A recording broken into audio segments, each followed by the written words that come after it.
تو اس وجہ سے ہم نے کچھ نام آپ کے لیے منتخب کیے ہیں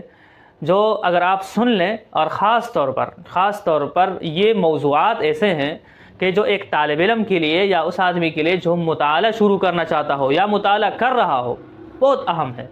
اس لیے کہ بعض اوقات ہم تو مطالعہ کر رہے ہوتے ہیں لیکن ہمیں سمجھ نہیں آتا کہ اس کتاب سے ہم استفادہ کیسے کریں، اس کتاب کے فکر کو اور اس کتاب کے اندر موجود مضامین کو اپنے دل و دماغ میں ہم کیسے بٹھائیں۔ تو یہ حضرات جب بات کرتے وقت مختلف کتابوں کے حوالے دے رہے ہوتے ہیں، ان کے استدلال کر رہے ہوتے ہیں، تو تب سمجھ میں آتا ہے کہ اچھا کتاب فہمی اس کو کہتے ہیں، کتاب سے استدلال، کتاب سے اقتباس کو لینا اور اس کو محفوظ رکھنا اس کو کہتے ہیں۔ تو یہ سارے طریقے، اور اس کے ساتھ ساتھ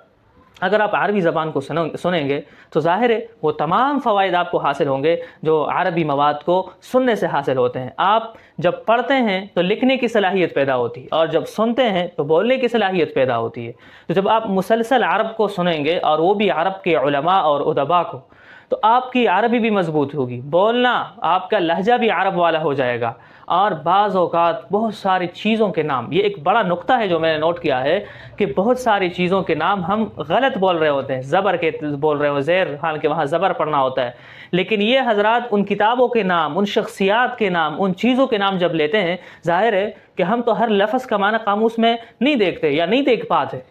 بعض اوقات ہم سمجھ لیتے کہ ہم صحیح پڑھ رہے ہیں لیکن وہ لفظ ہم غلط پڑھ رہے ہوتے ہیں۔ تو ان عرب حضرات سے جب ہم ان کتابوں کا نام سنیں گے، ان علوم کا نام سنیں گے، تو درست طریقے سے سنیں گے۔ بہت ساری غلطیوں کا، بہت سارے اسماء میں، بہت سارے افعال میں بعض اوقات ہم غلطی کر رہے ہوتے ہیں،